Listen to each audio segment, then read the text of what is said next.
possible. It's possible to have virtue and to know how to act on one's decisions, to know what kinds of actions are appropriate, and still fail to act, Aristotle will argue. Aristotle argues that this happens when we lack the third dimension of character that underlies a good life, that underlies flourishing. That third dimension is what Aristotle calls moral strength. The idea roughly is this, and again, we're going to be talking about this in much more detail over the next couple of lectures. But the idea is this, that sometimes you know what the right thing is to do, you want to do the right thing, you know how to do the right thing, and yet you fail to do it because of overriding desires that you cannot block.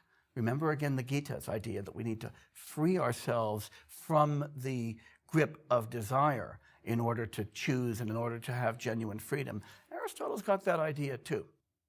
The kind of case Aristotle might have in mind is something like this.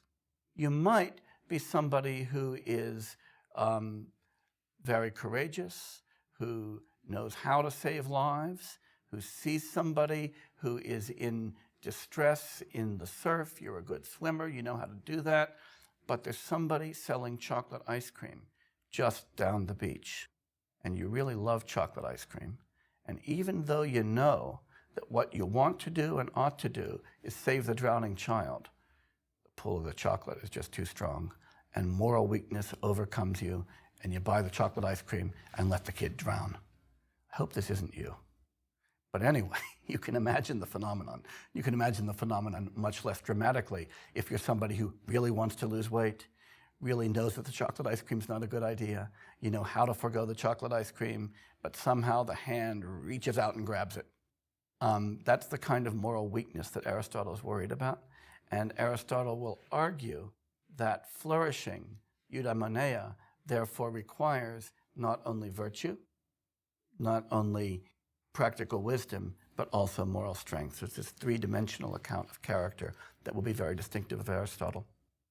Finally, what we're going to see is that Aristotle will argue that these three dimensions of character provide a context, the possibility for flourishing, but flourishing really requires a larger context.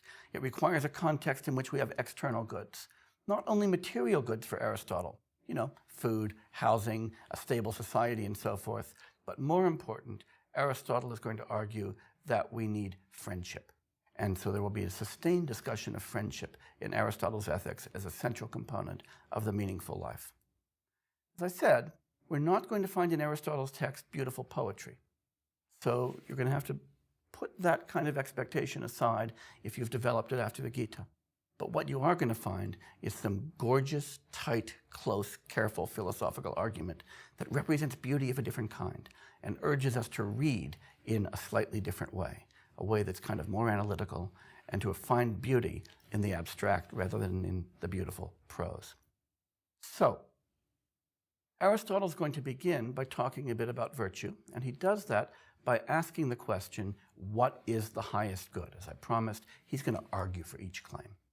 And so now, prepare to roll up your sleeves and get really textual, because we're going to enter the Nicomachean Ethics. We're going to enter it right at the beginning in Book 1, Chapter 1.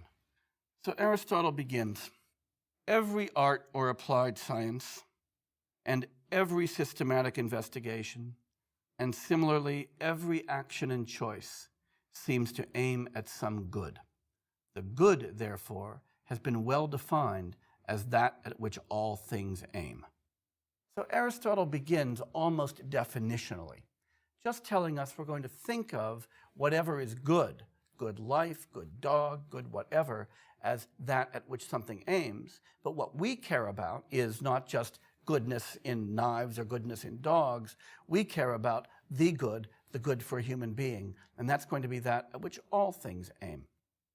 So Aristotle continues, but it's clear that there is a difference in the ends at which they aim. In some cases, the activity is the end. In others, the end is some product beyond the activity. In cases where the end lies beyond the action, the product is naturally superior to the activity. So this is actually a simple point. Aristotle is pointing out that some of the things we do in order to produce something. I cook in order to produce food. I build a house in order to have a house. But some things we do just for the activity itself. I play soccer just to play soccer. I play music just to play music. Where there is a product beyond the activity is the goal and is more important than the product. After all, if I could have food just by snapping my fingers, maybe I wouldn't cook. If I could have a house just by snapping my fingers, I wouldn't bother building. So the point of an activity might be internal, but if it's external, we care more about the point than we do the activity itself. Aristotle continues, since there are many activities, arts and sciences, the number of ends is correspondingly large. Of medicine, the end is health. Of shipbuilding, a vessel. Of strategy, victory. And of household management, wealth. In many instances, several such pursuits are grouped together under a single capacity. So here we see a kind of divergence from a Platonic point of view. Aristotle is pointing out there isn't simply one idea of good. There are different goods corresponding to different activities, different kinds of domains. And sometimes he's going to point out these things are grouped together. Let's look at how they're grouped together.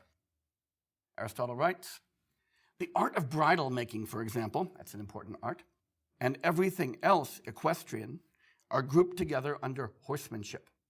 Horsemanship, in turn, along with every other military action, for Aristotle, of course, horsemanship only made sense in the context of the cavalry. He didn't do dressage. So, again, horsemanship, in turn, along with every other military action, is grouped together under strategy. In all these cases, the ends of the master sciences are preferable to the ends of the subordinate sciences, since the latter are pursued for the sake of the former. So once again, the point is this. If I could win the war without the cavalry, why bother with the cavalry? If I could have a great cavalry without hiring bridle makers, I won't have bridle makers.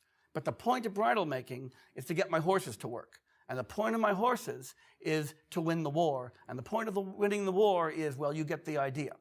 So in cases where we have these hierarchical arrangements, it's the master science, the superordinate science, whose end is the important one, the superior ones, and the others are subordinate to that.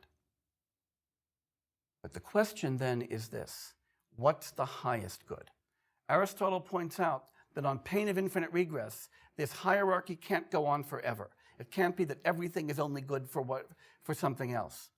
Whatever's at the top of that hierarchy, whatever we do, whatever it is for the sake of which we do everything else, that's going to be the highest good.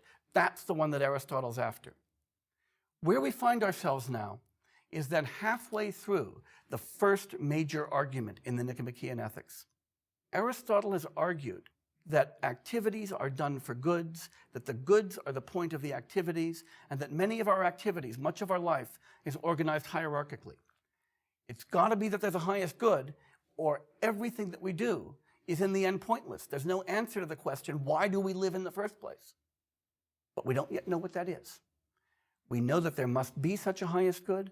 In the next lecture, we're going to find out what that highest good is and explore its nature. So please come back so we can continue the argument. See you next time.